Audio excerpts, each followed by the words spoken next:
Hello friends, welcome back to our channel. Friends, మనం ఈ రోజు ఈ వీడియోలో వివిధ న్యూస్ పేపర్లో వచ్చిన కరెంట్ అఫైర్స్ అదే విధంగా జాబ్ అప్డేట్స్ ని 1 బై 1 పరిశీలించే ప్రయత్నం అయితే చేద్దాం. మీరు కనుక నా ఛానల్ ఇదే ఫస్ట్ టైం చూస్తున్నట్లయితే తప్పకుండా సబ్స్క్రైబ్ చేసుకోండి. అలాగే వీడియోలోని ఇన్ఫర్మేషన్ మీకు నచ్చినట్లయితే ఒక లైక్ చేసి మీ యొక్క సపోర్ట్ని అయితే మన ఛానల్కి అందజేయండి. ఫ్రెండ్స్, ఈ రోజు వార్తల్లో ఇచ్చిన అప్డేట్స్ కనుక చూసినట్లయితే ఫస్ట్ అప్డేట్ వచ్చేసి జవహర్ నవోదయ విద్యాలయాల్లో టీచర్ పోస్ట్ లాంటి ఇక్కడ ఒక అప్డేట్ జరగవచ్చు.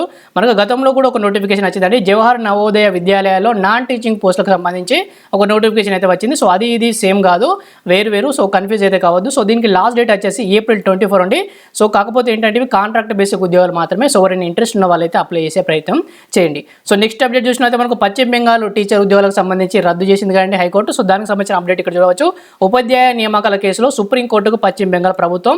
పశ్చిమ బెంగాల్లో జరిగిన ఉపాధ్యాయ నియామకాల కుంభకోణం కేసులో కలకత్తా హైకోర్టు ఇచ్చిన తీర్పును సవాలు చేస్తూ ఆ రాష్ట్ర ప్రభుత్వం బుధవారం సుప్రీంకోర్టును ఆశ్రయించింది. కలకత్తా హైకోర్టు ఇచ్చిన తీర్పు ఏకపక్షంగా ఉందని తన పిటిషన్లో పేర్కొంది. పశ్చిమ బెంగాల్లోని మమతా సర్కారు రాష్ట్ర స్థాయి ఎంపిక పరీక్ష ద్వారా 2016లో జరిపిన బోధనేతర సిబ్బంది నియామకాలను రద్దు చేస్తూ కలకత్తా హైకోర్టు సోమవారం సంచలన తీర్పునిచ్చింది. సో ఈ తీర్పుతో 25,753 మంది తమ ఉద్యోగాలను కోల్పోయారు. సో కోల్పోవడమే కాకుండా 8 సంవత్సరాలలో 12% వడ్డీతో తాము తీసుకున్న జీతాలను మొత్తం వెనక్కి ఇచ్చేయాలని కూడా ఆదేశించడం అయితే జరిగింది. సో దీని మీద మరి సుప్రీంకోర్టు ఏం తీర్పు వస్తుందో చూడాలి. అదేవిధంగా మన ఏపీపీఎస్కి సంబంధించిన గ్రూప్ 1 ఎగ్జామ్ కూడా రద్దు చేయడం అయితే జరిగింది. సో దాన్ని కూడా సుప్రీంకోర్టులో సవాల్ అయితే చేశారు. సో అది కూడా పెండింగ్లో అయితే ఉంది. సో ఈ రెండు కేసులకు సంబంధించి సో మరి సుప్రీంకోర్టు ఏ నిర్ణయం తీసుకుంటుందో చూడాలి. సో నెక్స్ట్ అప్డేట్ చూసినట్లయితే మనకు ఫస్ట్ ఇంటర్లో 60%, అదేవిధంగా సెకండ్ ఇయర్లో 64% పాస్ పర్సెంటేజ్ నమోదైనట్టుగా మనకి ఇక్కడ ఒక అప్డేట్ చూడవచ్చు. నిన్న మనకు ఇంటర్మీడియట్కి సంబంధించిన రిజల్ట్స్ అయితే విడుదలయ్యాయి. సో 2 సంవత్సరాల్లోనూ బాలికలు తెప్ప ఇచ్చేయంటూ ఇక్కడ ఒక అప్డేట్ ఇచ్చారు. సో మనకి ఎన్నికల కోడ్ నేపథ్యంలో జాబ్స్కి సంబంధించిన అప్డేట్స్ చాలా తక్కువగా వస్తున్నాయండి. సో కరెంట్ అఫైర్స్ మాత్రం చాలా ఇంపార్టెంట్ కరెంట్ అఫైర్స్ అయితే ఉన్నాయి. సో కరెంట్ అఫైర్స్ చూసినట్లయితే మనకు ఫస్ట్ కరెంట్ అఫైర్ వచ్చేసి T20 వరల్డ్ కప్ అంబాసిడర్గా బోల్ట్ అంటే ఇక్కడ చూడవచ్చు. సో దీనిలో 2 కరెంట్ అఫైర్స్ అయితే మనకు ఉన్నాయి. So T20 world cup ambassador Usain Bolt, అదే విధంగా మనకు T20 వరల్డ్ కప్ కి ఏ దేశాలు ఆతిథ్యం ఇవ్వనున్నాయి. సో ఇది చాలా ఇంపార్టెంట్ అండి. T20 వరల్డ్ కప్ నకు స్ప్రింట్ కింగ్ హుసేన్ బోల్ట్ ప్రచారకర్తగా వ్యవహరించనున్నాడు. ఈ విషయాన్ని ఐసీసీ బుధవారం ప్రకటించింది. జూన్ 1 నుంచి జరిగే పొట్టి కప్ను అమెరికా, వెస్టిండీస్ సంయుక్తంగా నిర్వహిస్తున్నాయి. సో ఇది మనకు చాలా ఇంపార్టెంట్ అండి.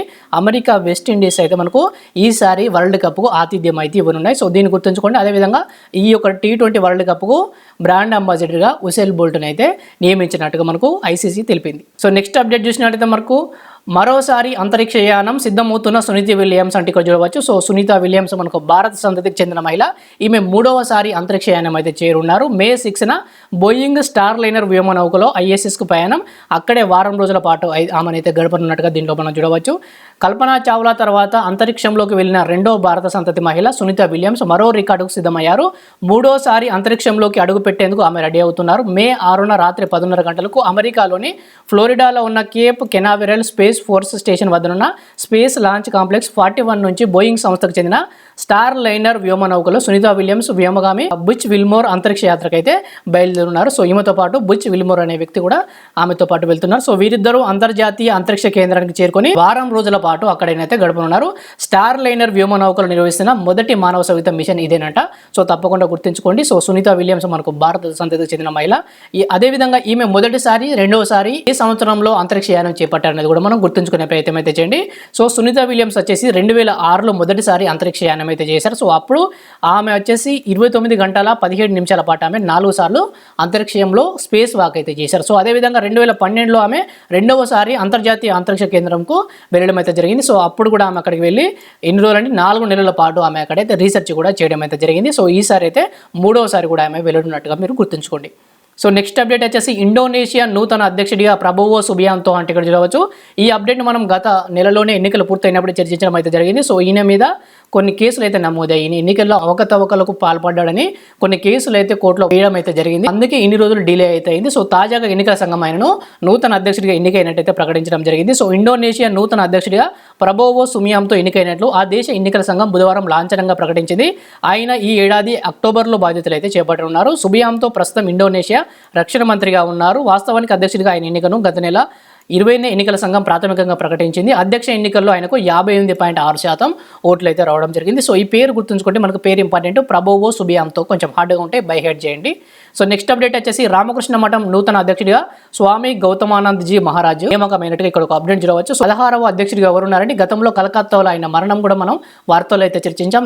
రామకృష్ణ మఠం అదేవిధంగా రామకృష్ణ మిషన్ నూతన అధ్యక్షుడిగా స్వామి గౌతమానంద్ జీ మహారాజ్ ఎన్నికయ్యారు. ఈ మేరకు సంబంధిత వర్గాలు ప్రకటనలో వెల్లడించాయి. గత నెలలో కోల్కతాలో మరణించిన మఠం అధ్యక్షుడు స్వామి స్మరణానంద్ జీ మహారాజ్ వారసుడిగా గౌతమానంద్ జీ బాధ్యతలు చేపట్టనున్నారు. సో ఇద్దరు పేర్లు మనకు చాలా చాలా ఇంపార్టెంట్. ఈయన గత నెలలోనే మరణించడం జరిగింది. అప్పుడు ప్రధానమంత్రి మోడీ గారు కూడా స్పందించారు. సో దాన్ని కూడా గుర్తుంచుకోండి. సో తప్పకుండా ప్రముఖుల మరణాల గురించి కూడా మనకు క్వశ్చన్ అడిగే అవకాశం ఉంది. సో రామకృష్ణ మిషన్ రామకృష్ణ మఠం గురించి హైదరాబాద్లో అశోక్ నగర్లో ఎవరైతే ప్రిపేర్ అవుతున్నారో వాళ్ళందరికీ దాదాపుగా తెలిసే ఉంటుంది. స్పోకెన్ ఇంగ్లీష్ క్లాసులు కూడా ఇస్తారు మనకు. దేశవ్యాప్తంగా దీనికి సంబంధించిన బ్రాంచెస్ కూడా ఉన్నాయి.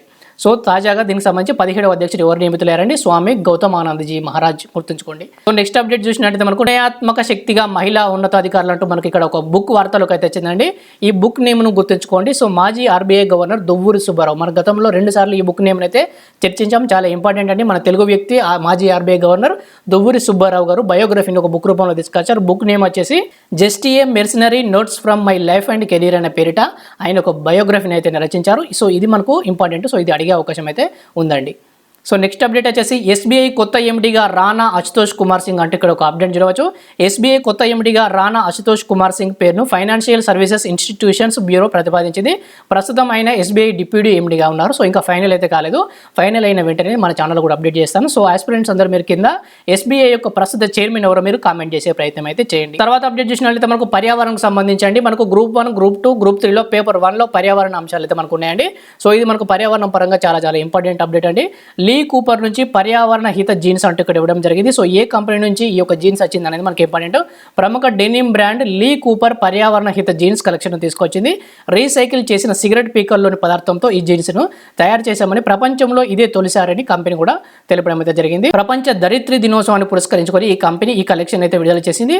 భారత్లో కంటెంట్ సృష్టికర్తలకు ఈ కలెక్షన్ లీ కూపర్ అంకితం అయితే ఇవ్వడం జరిగింది. సో తప్పకుండా గుర్తుంచుకోండి, చాలా ఇంపార్టెంట్ అండి. లీ కూపర్ నుంచి పర్యావరణ హిత జీన్స్ వచ్చినట్టుగా దీంట్లో గుర్తుంచుకోండి. దీని మాతృ సంస్థ వచ్చేసి ప్రముఖ డెనిమ్ బ్రాండ్. సో డెనిమ్ అనే కంపెనీ అందరికీ తెలుసు కదా. So denim brand Lee Cooper పర్యావరణ హిత జీన్స్ కలెక్షన్ అయితే తీసుకొచ్చినట్టుగా గుర్తుంచుకోండి.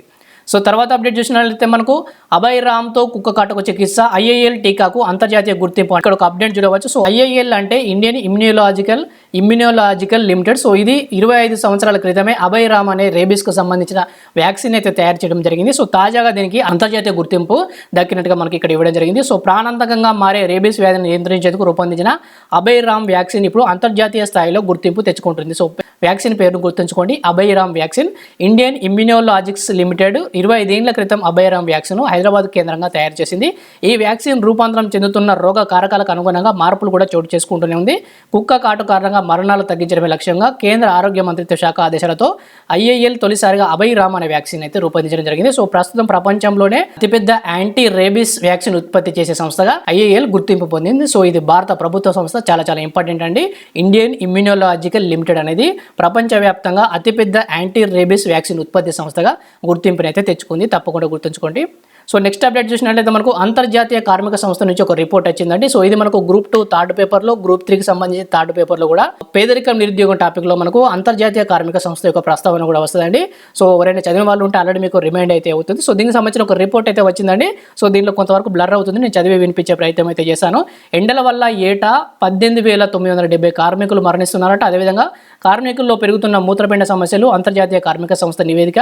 అధిక ఉష్ణోగ్రతలు కార్మిక శక్తిపై తీవ్ర ప్రభావం చూపుతున్నాయి. విపరీతమైన ఎండల ప్రభావం వల్ల ప్రపంచవ్యాప్తంగా ఏటా సగటున ఎంతమంది అండి 18,970 మంది కార్మికులు అధిక ఉష్ణోగ్రతల వల్లనే మరణిస్తున్నారట. అదేవిధంగా 2.28 కోట్ల మంది పని ప్రదేశాల్లో గాయాల పాలవుతున్నారట. అదేవిధంగా 21 లక్షల మంది దీర్ఘకాలిక అనారోగ్యాల బారిన పడుతున్నట్టుగా అంతర్జాతీయ కార్మిక సంస్థ యొక్క నివేదికను అయితే వెల్లడించింది. సో ఇలాంటి క్వశ్చన్స్ మనకు స్టేట్మెంట్ వైజ్ క్వశ్చన్లు ఇస్తారంటే అంతర్జాతీయ కార్మిక సంస్థ నివేదిక ప్రకారం కింది వాక్యాలను పరిగణించండి అని అంటాడు. సో తప్పకుండా సరైనది సరికానిది మీరు గుర్తుపట్టాల్సి ఉంటుంది. కాబట్టి తప్పకుండా ఈ నివేదికను పూర్తి స్థాయిలో గుర్తుంచుకునే ప్రయత్నం అయితే చేయండి. సో నెక్స్ట్ అప్డేట్ చూసినట్లయితే ఈ అప్డేట్ మనకు నిన్ననే వచ్చిందండి. సో ఈరోజు అప్డేట్ చేస్తున్నాను నేను.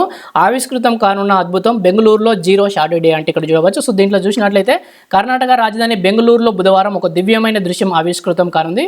రేపు మధ్యాహ్నం బెంగళూరులో కాసేపు నీడ మాయం కానుంది. ఇలా ఏ రోజుల్లో అయితే కొంతసేపు నీడ మాయమవుతుందో దాన్నే జీరో షాడో డే అంటారు. సో బెంగళూరులో ఈ జీరో షాడో డే బుధవారం మధ్యాహ్నం 12:12 నుంచి 12:23 వరకు టోటల్గా 6 మినిట్స్ వరకు నీడనైతే మాయం కానుంది. సో నీడ ఎవరికి కనిపించదట. వస్తువులు జీవులపై ఆ 6 నిమిషాల పాటు సూర్యకిరణాలు నిటారుగా పడతాయి. దాంతో ఆ సమయం దేని నీడ దాని మీదే సరిగ్గా ఉండబోతుంది కాబట్టి బయటకు నీడ అయితే కనిపించదు. సో జీరో షాడో డే సందర్భంగా బెంగళూరులోని కోరమంగళ వద్ద ఉన్న క్యాంపస్లో ఇండియన్ ఇన్స్టిట్యూట్ ఆఫ్ ఆస్ట్రోఫిజిక్స్ ఓ ఈవెంట్ కూడా నిర్వహించనుంది. సో నీడ కనిపించని ఆ కొన్ని క్షణాలను ఈ ఈవెంట్లోనైతే చూపించనుంది. సో మధ్యాహ్నం వేళ సూర్యుడు ఉచ్చస్థితిలో ఉన్న సమయంలో భూమిపై నీడలు కనిపించవు. సో ఇలా ఏ రోజులో అయితే కొంతసేపు నీడ కనిపించదో ఆ రోజునే జీరో షాడో డేగా ఆస్ట్రోనామికల్ సొసైటీ ఆఫ్ ఇండియా అయితే పేర్కొంటుంది.